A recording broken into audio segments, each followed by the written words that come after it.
레위기 23장 9에서 14절 말씀입니다. 여호와께서 모세에게 말씀하여 이르시되 이스라엘 자손에게 말하여 이르라.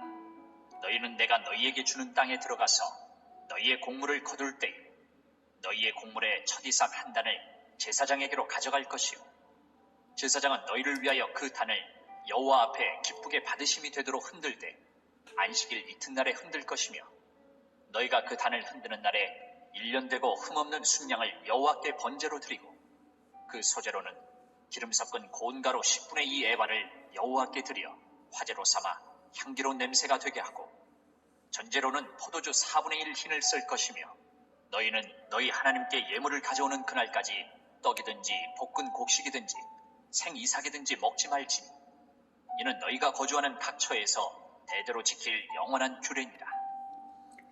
사랑하는 형제 여러분, 8월 13일 토요일 새벽 목상에 오신 것을 환영합니다. 레위기 23장은 절기들을 모아서 가르치시는 장인데요. 7일마다 돌아오는 안식일을 기본으로 해서 7가지 절기가 있습니다. 안식일만 아니라 모든 절기는 영원한 안식을 기념하는 것이고요.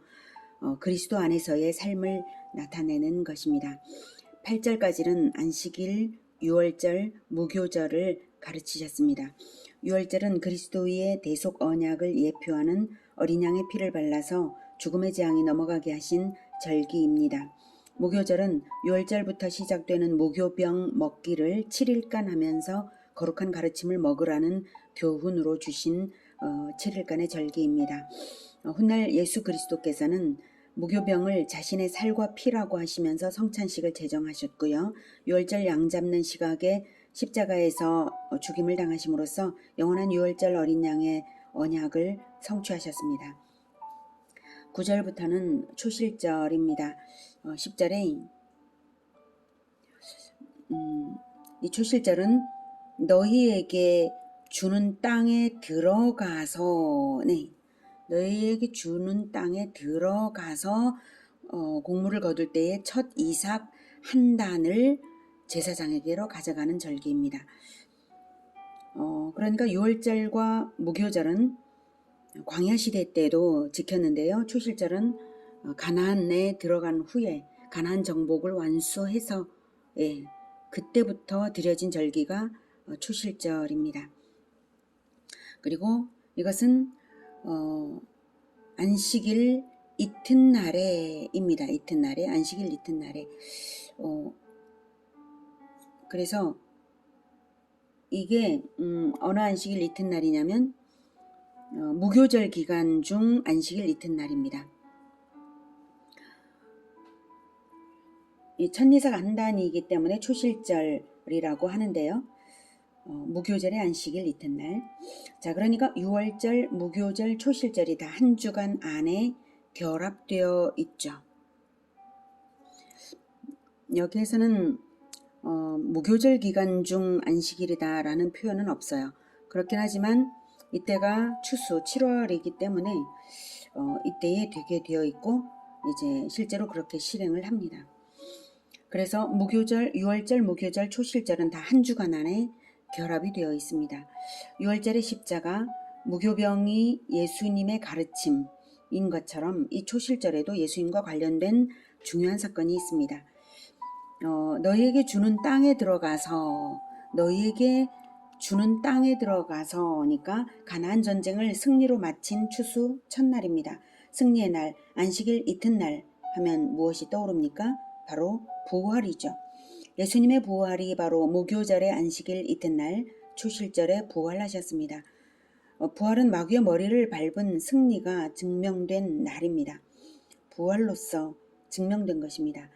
그리고 첫이삭 한 단은 부활의 첫 열매이신 예수님을 의미합니다. 첫 열매이기 때문에 그 다음부터 부활의 열매들이 계속됩니다. 예수님을 믿는 모든 백성들이 바로 모든 부활의 열매들이죠. 12절에 흠없는 순양을 그 단을 여기서 12절에서 단을 흔든다라고 하는 것은 흔드는 건 요제를 뜻합니다. 단을 흔들어서 이제 하나님께 올려드렸다라는 뜻이죠. 흔들어서 하나님께서 받으신 것을 하나님께서 세상에 뿌려준다는 뜻으로 흔드는, 요제는 뿌려준다, 하나님께서 뿌려주신다라는 의미를 표현하는 행동입니다. 그래서 그 단을 흔드는 날에 1년 되고 흠없는 순양을 여호와께 번제로 드리고, 흠없는 순양으로 드린 번제가 그리스도의 죽음을 상징하는 것입니다. 그리고 13절에 소제를 드리는데, 소제의 향기는 그리스도의 십자가의 기도를 뜻하고요. 포도주를 부어드리는 전제는 그리스도의 보혈입니다. 분석적으로 말한다면 그렇게 될 수 있습니다. 제사는 성전에서 대표로 드려지는 것이니까 당연히 이스라엘 공동체적 구원을 위한 그리스도의 희생이고요. 천이삭 한 단을 가져오는 그날까지 떡이든지 볶은 곡식이든지 생이삭이든지 먹지 말라라고 하셨어요. 14절에. 그날까지 먹지 말라. 왜 먹지 말라고 하실까요? 간절히 먹기를 기다릴 수밖에 없도록 먹지 말라라고 하시는 것이죠. 거주하는 각처에서 대대로 지킬 영원한 규례라고 강조하셨습니다. 기다림 끝에 오는 공동체적 승리. 거주하는 각처에서, 각처는 각 가정 공동체를 의미합니다. 그래서 기다림 끝에 오는 공동체적 승리를 기념하라는 것입니다. 기다림이 있다는 것은 언약이 있기에 기다림이 있죠. 언약이 없으면 뭘 기다릴 것이 없죠. 그러니까 언약이 있기에, 언약을 믿는 자는 기다림이 있습니다. 부활은 언약 공동체의 승리라는 것을 기념한 구약의 절기가 바로 초실절입니다. 그래서 구약 이스라엘은 기다리고 기다려서 예수 그리스도를 만나게 되었던 것입니다. 물론 기다림이 있는 자만 만나죠.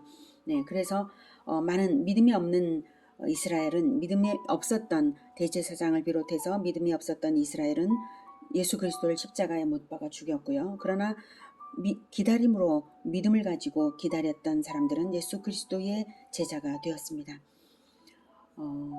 이는 너희가 거주하는 각처에서 대대로 지킬 영원한 규례니라.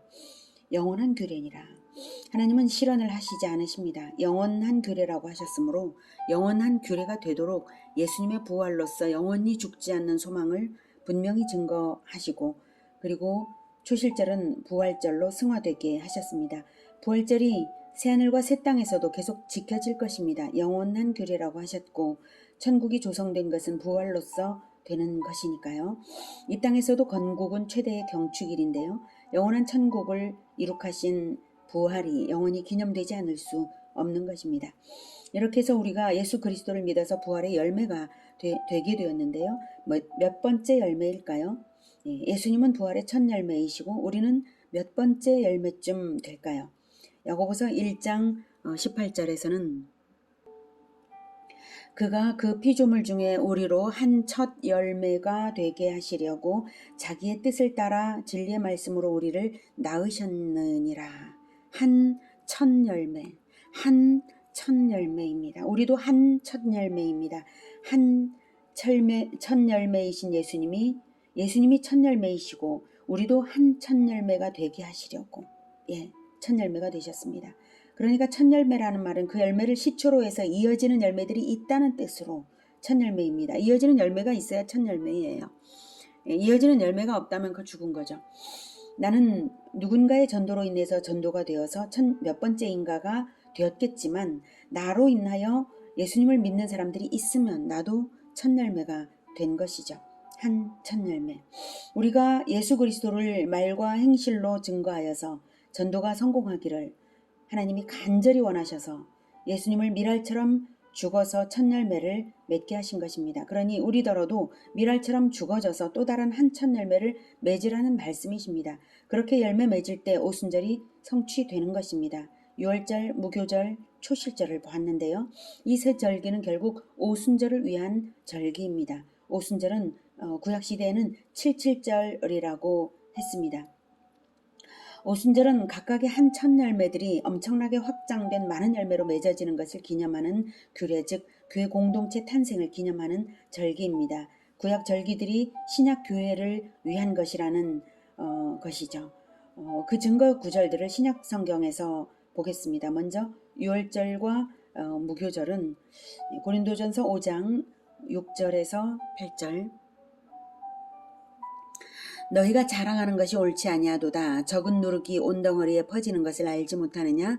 너희는 누룩 없는 자인데 네, 무교병이죠. 예수님도 누룩 없는 자 무교병을 들고 이것이 내 살이다 하셨습니다.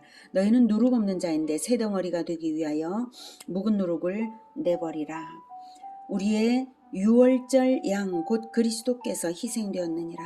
우리의 유월절 양 곧 그리스도께서 희생되셨느니라. 이러므로 우리가 명절을 지키되 묵은 누룩으로도 말고 악하고 악에 찬 누룩으로도 말고 누룩이 없이 오직 순전함과 진실함의 떡으로 하자. 우리가 명절을 지키되 명절을 언제 지킨다고요? 늘요. 우리가 구원받은 누룩 없는 자로 살아가는 이 삶이 바로 명절을 지키는 삶입니다. 그리고 우리는 바로 순전함과 진실함의 떡으로서 세상 사람들을 우리 자신을 먹이는 순전함과 진실함의 떡으로 명절을 지키는 자들입니다. 다음은 첫 열매 즉 초실절에 대한 가르침 고린도전서 15장 22에서 23절입니다. 아담 안에서 모든 사람이 죽은 것 같이 그리스도 안에서 모든 사람이 삶을 얻으리라. 그러나 각각 자기 차례대로 되리니 먼저는 첫 열매인 그리스도요. 다음에는 그가 강림하실 때에 그리스도에게 속한 자요. 네. 77절 즉 오순절에 대해서는 저녁 묵상에서 보겠습니다.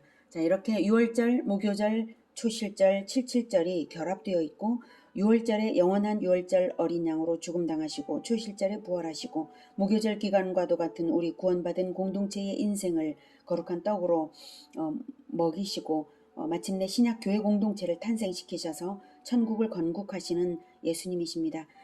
세상의 삭막함과 죄와 서로 미워하고 오해하고 상처를 주는 혼탁함, 갈수록 이런 혼탁함이 갈수록 깜깜해지는 더욱 깊어지는 세상입니다.